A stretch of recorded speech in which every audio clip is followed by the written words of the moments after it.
क्या कांग्रेस दलितों, गुर्जरों, बकरवाल और पहाड़ियों पे आरक्षण को समाप्त कर फिर से उनके साथ अन्याय करने के लिए जम्मू कश्मीर नेशनल कॉन्फ्रेंस के वायदे का समर्थन करती है? क्या कांग्रेस जम्मू कश्मीर के युवाओं के बदले पाकिस्तान के साथ वार्ता करके फिर से अलगाववादी ताकतों का समर्थन करती है? भारत के मुकुट जम्मू कश्मीर से अनुच्छेद 370 और 35(a) का कलंक मिटाने के साथ ही भारतीय जनता पार्टी ने जम्मू कश्मीर में विधानसभा चुनाव के प्रति अपनी प्रतिबद्धता प्रकट की थी और अब जम्मू कश्मीर में विधानसभा चुनाव की तिथियां घोषित हो चुकी हैं।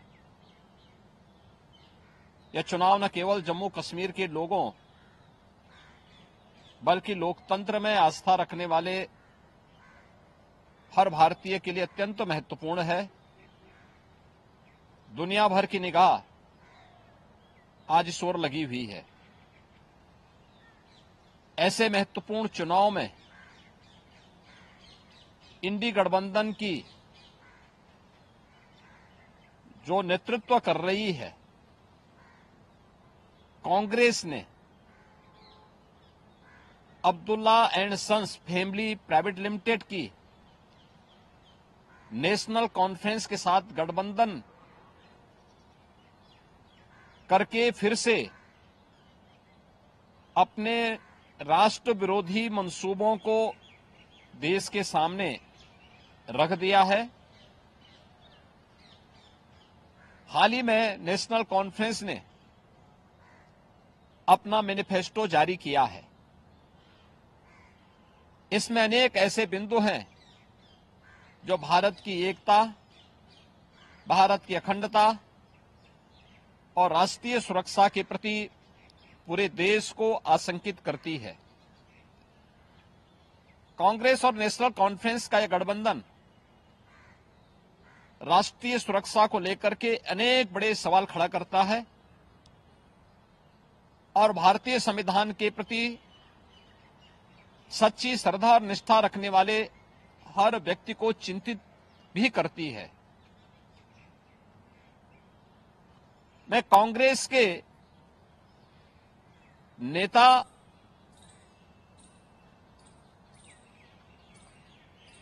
श्री राहुल गांधी से पूछना चाहता हूं कि क्या कांग्रेस नेशनल कॉन्फ्रेंस के जम्मू कश्मीर में फिर से अलग झंडे की घोषणा का समर्थन करती है? क्या राहुल गांधी और कांग्रेस पार्टी धारा 370 और आर्टिकल 35(a) को वापस लाकर जम्मू कश्मीर को फिर से अशांति और आतंकवाद के युग में धकेलने के जम्मू कश्मीर नेशनल कॉन्फ्रेंस के घोषणा का समर्थन करती है? क्या कांग्रेस जम्मू कश्मीर के युवाओं के बदले पाकिस्तान के साथ वार्ता करके फिर से अलगाववादी ताकतों का समर्थन करती है? क्या कांग्रेस पार्टी और राहुल गांधी पाकिस्तान के साथ एलओसी ट्रेड शुरू करने के नेशनल कॉन्फ्रेंस के निर्णय से फिर से बॉर्डर पार से आतंकवाद और उसके इकोसिस्टम को पोषण करने का समर्थन करती है? क्या कांग्रेस आतंकवाद और पत्थरबाजी की घटनाओं में शामिल उन उपद्रवियों के परिजनों को फिर से सरकारी नौकरी में बहाल करके आतंकवाद, दहशतगर्दी और बंद के दौर को फिर से लाने का समर्थन करती है?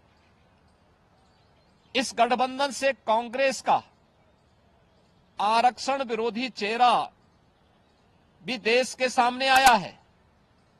क्या कांग्रेस दलितों, गुर्जरों, बकरवाल और पहाड़ियों के आरक्षण को समाप्त कर फिर से उनके साथ अन्याय करने के लिए जम्मू कश्मीर नेशनल कॉन्फ्रेंस के वायदे का समर्थन करती है? क्या कांग्रेस चाहती है कि शंकराचार्य पर्वत, तख्त सुलेमान और हरि पर्वत कोहे मारन के नाम से जाने जाएं?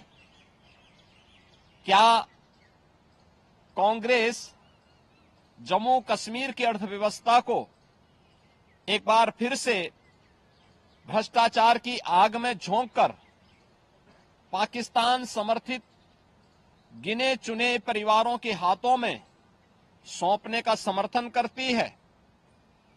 क्या कांग्रेस पार्टी जम्मू कश्मीर नेशनल कॉन्फ्रेंस के जम्मू और घाटी के बीच भेदभाव की राजनीति का समर्थन करती है? क्या कांग्रेस और राहुल गांधी कश्मीर को ऑटोनॉमी देने की जम्मू कश्मीर नेशनल कॉन्फ्रेंस की विभाजनकारी नीतियों का समर्थन करती है? आजादी के बाद जम्मू कश्मीर के लोगों के ये कथित स्वयंभू भाग्य विधाता बन बैठे नेताओं को गुमराह कर नौजवानों को अलगाववादी साजिश का मोहरा जिन लोगों ने बनाया था, उनके हाथों में पत्थर और AK-47 इन लोगों ने पकड़ाई थी। आज आदरणीय प्रधानमंत्री जी के नेतृत्व में जब जम्मू कश्मीर के नौजवानों के हाथों में फिर से टैबलेट और उन्हें स्किल डेवलपमेंट के साथ जोड़ करके उन्हें रोजगार उपलब्ध कराया जा रहा है, नौजवानों को गुमराह करने वालों के लिए अब जम्मू कश्मीर में कोई जगह नहीं है, ये सब जानते हुए जो सपना सरदेव अटल जी ने देखा था जम्मू कश्मीर के लिए, इंसानियत, जमहूरियत और कश्मीरियत का, उन मूल्यों और उन सिद्धांतों के आज निकले प्रधानमंत्री मोदी जी ने उन सपनों को साकार करके दिखाया है। जम्मू कश्मीर को जागीर समझने वाले पाकिस्तान परस्त ठेकेदार और वहां की कथित लीडरशिप ने कभी सोचा नहीं कि नफरत की फसल काटने वाली उनकी सियासी जमीन सदा के लिए अब बंजर हो चुकी है। कोई ऐसी सरकार भी आएगी जो अनुच्छेद 370 को समाप्त करेगी, यह इन लोगों को आज हजम नहीं हो रहा है। अनुच्छेद 370 की समाप्ति के बाद जम्मू कश्मीर की आबो हवा बदल चुकी है, मुद्दे बदल चुके हैं। आतंकवाद और अलगाववाद का मुद्दा चुनाव की धारा में सदा के लिए विलीन हो चुका है। अब वहां विकास, रोजगार और पहचान की बात हो रही है, तो स्वाभाविक रूप से वोट के इन सौदागरों को कैसे अच्छा लग सकता है। और कांग्रेस का यह दुरभिसंधि कांग्रेस से इन प्रश्नों को पूछने के लिए हमें मजबूर करता है। और इसीलिए मैं कांग्रेस के नेता से राहुल गांधी से पूछना चाहूंगा कि वह देश के सामने इन प्रश्नों का जवाब दें।